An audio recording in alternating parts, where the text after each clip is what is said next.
So voters in Missouri approved what is known as Amendment 3, which enshrined reproductive rights in the Constitution. Now Republicans in the House there are introducing a constitutional amendment that would ban abortion. The new measure allows exceptions for medical emergencies, fetal anomalies, and for survivors of rape and incest within the first 12 weeks of gestation. Now, the vote passed 94-50 after a 4-hour debate. Well, man, let me tell you something. Democrat Raychel Proudie, representing Ferguson, was having none of it and just simply called these proposals ridiculous.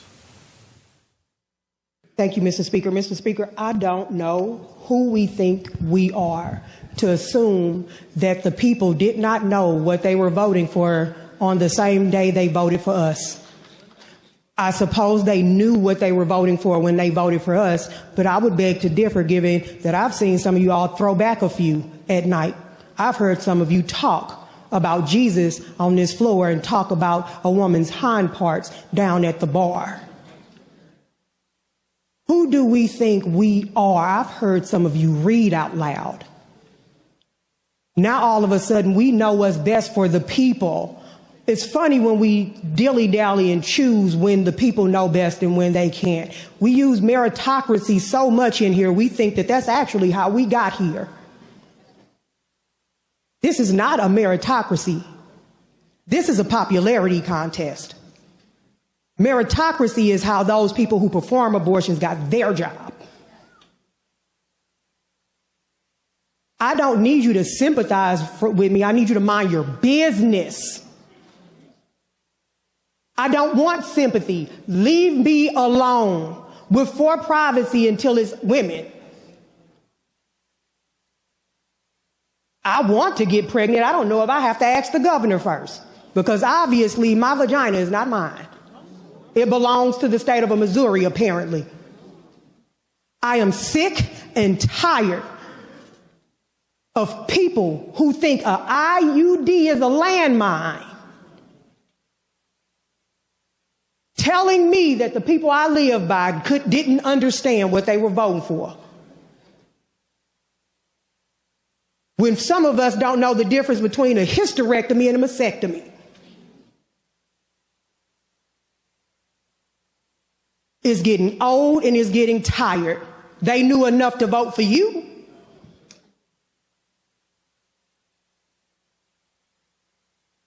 We got to pay for people's penis pills.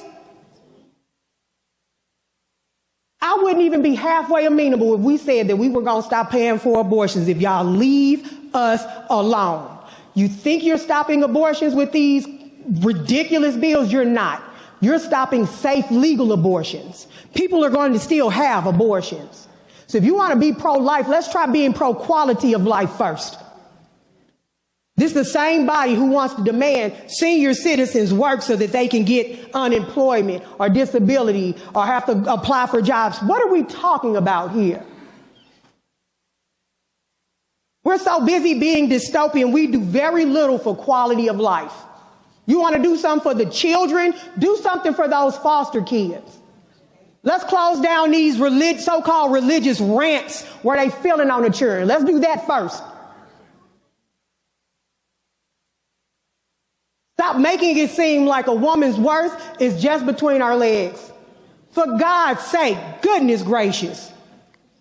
We just had a hearing talking about abortion where we would charge a victim of rape and incest with murder while her rapist would get less time for violating her human rights.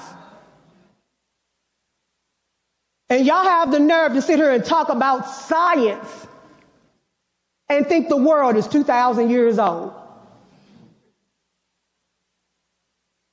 And y'all gonna tell me about science. The same people who say, I don't believe in pronouns. I is a pronoun. Meritocracy.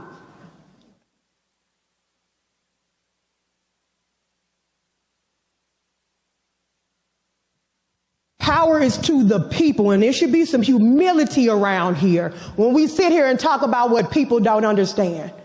The only thing that people don't understand is the way y'all flip when you get here, telling them that you would be their voice when you get here. And then you decide to do the will of the people who write you checks. That's all I have to say, Mr. Speaker, because I know that my party is going to read some of the testimony that the people weren't able to get when we heard this nonsense. The sixth iteration, this bill has more ups and downs than the bankhead bouncing you talking about has been vetted. Which version of it? It was slaw and trash then and it's slaw and trash now. And just know and understand, we're not going to stop. The will of the people is going to continue. And in the event the governor signs it, it'll be me outside with them clipboards getting the signatures again, like we did after y'all did this foolishness in 2019, where I had to sit and tell my colleague there is no such thing as consensual rape. But y'all know better. The people didn't know better. But consensual rape and calling rapists gentlemen. We're going to put it back on the ballot and we're going to overturn this again. Thank you, Mr. Speaker. I mean, it's absolutely crazy, Derek, that the voters in Missouri go to the ballot, they approve a measure, and the Republicans come back and go, yeah, y'all know what the hell y'all doing, so we're going to actually push forth our own a law. You know, first off, that sister read them their rights in the right way. But we know, Roland, that this is something that the Republicans playbook from the federal level down to the state level. You know, this is one of those, oops, my bad, I didn't know the stove was hot. Oops, my bad, I didn't know that this executive order was going to disrupt Harvard. Oops, we didn't know by taking out funding from USAID, hundreds of folks already died over in Congo, in Sudan. Oops, my bad. I didn't know that these are the people that are managing our warheads. Oops, right? This is just crazy, Roland. This is like the horrible Hollywood film that we keep watching these Republicans. We got to call them out at all levels of government, because they continue to do these things and they don't think that we're going to call them out on it, right? I watched another example of a sister by the name of Jasmine Crockett. And I was watching C-SPAN, Roland, yesterday, and she called them out. How dare you going to talk about you all want to go after law, and you got a 34 convicted felon president. How are you not going to bring these citizens back from El Salvador?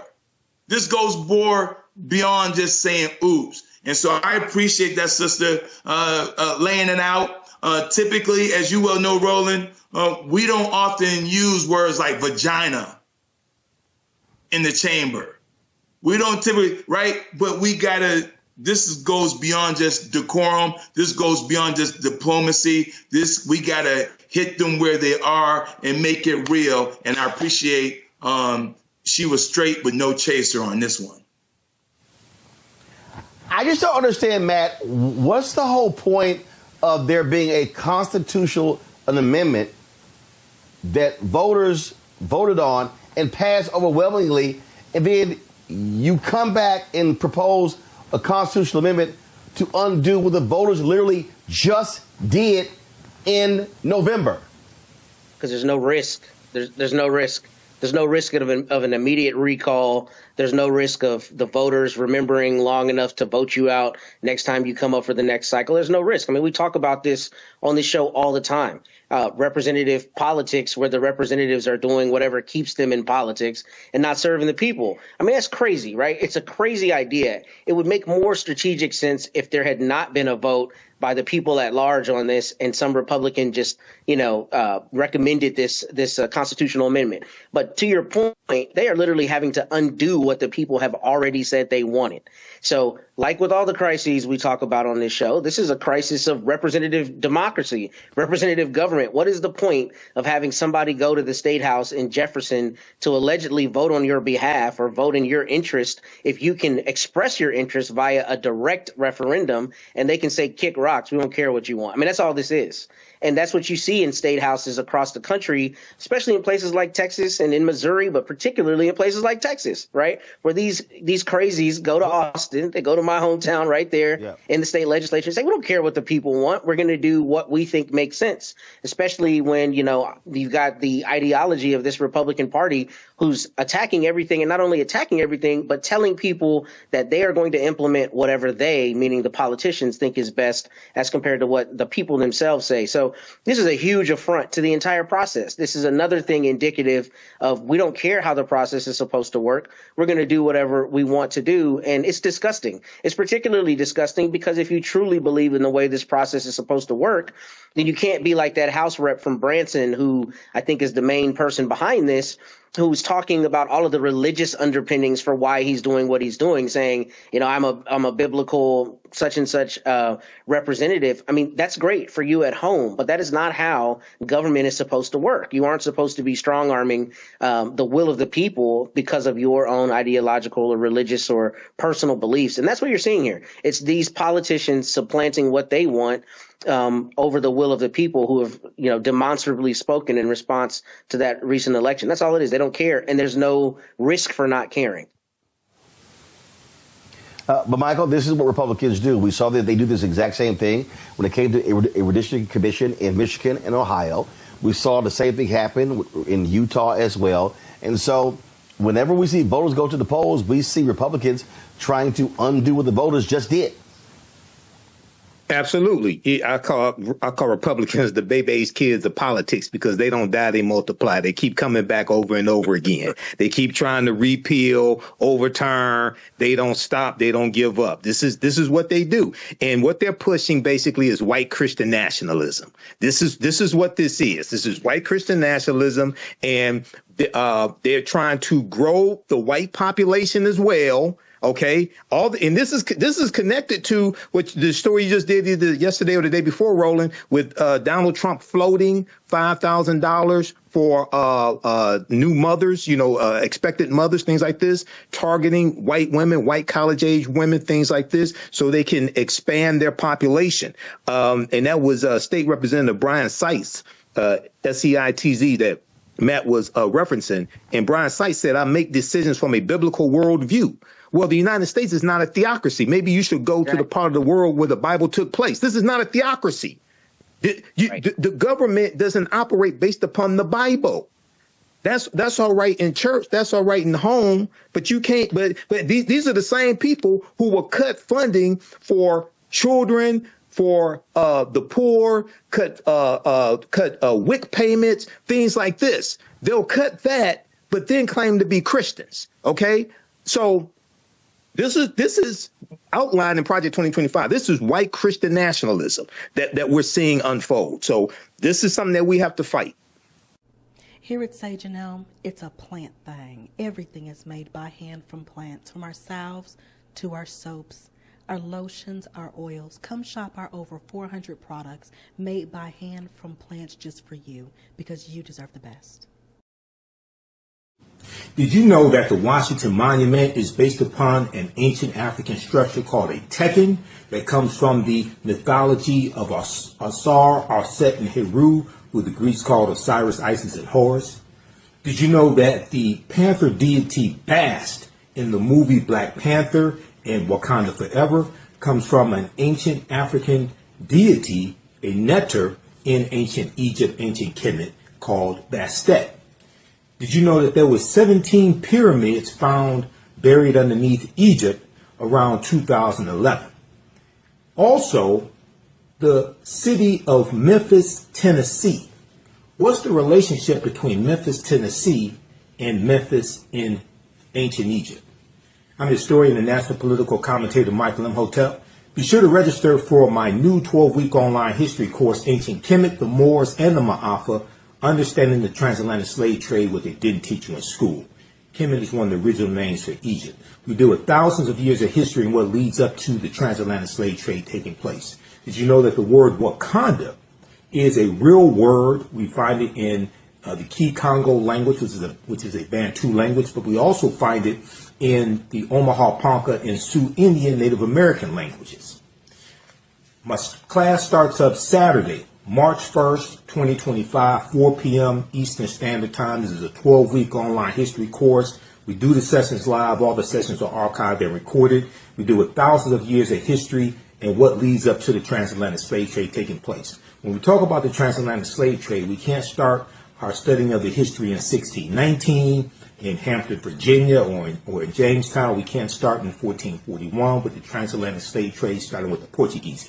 We have to deal with thousands of years of history that leads up to the transatlantic slave trade taking place. We'll deal with the 800-year occupation of Europe by the Africans known as the Moors, who take the teachings from the Nile Valley region of Africa into Europe, and this is what brings Europe out of the Dark Ages. We'll talk about ancient African empires, whether we deal with ancient Nubia, whether we deal with Kush, Kemet, Mali, Songhai, Ghana. This is a 12-week online history course. We deal with 80 to 100 articles. There are 200 slides that I show you in the class. There are video clips. There are 15 books that we reference. You don't have to buy any of the books to follow along in class. It's a very visual class, so we show you all that information right on the screen. The class is PG-13 as well, so you can use this with your children. Download my lesson plan from my website, AfricanHistoryNetwork.com. Register right now. Right now is correct strong behaviors, not over till we win. Wakanda forever. AfricanHistoryNetwork.com. We'll see you in class. Peace. Is your child struggling with reading, writing, learning loss, and a culturally irrelevant curriculum? Do you want your child to be outstanding at reading and writing and also take pride in their culture? Then you want Reading Revolution Online. Reading Revolution Online is a web-based reading support program. We serve scholars in grades K through 8, and through our innovative approach, we help them build reading confidence and cultural identity development, equipping them for success in school and life. They learn about Black heroes and sheroes through captioned videos, reading selections, and other activities. Reading Revolution Online is an experience for the whole family. Do it for the culture. Go to readingrevolution.org and get your membership today. Here at Sage and Elm, it's a plant thing. Everything is made by hand from plants, from our salves to our soaps, our lotions, our oils. Come shop our over 400 products made by hand from plants just for you, because you deserve the best.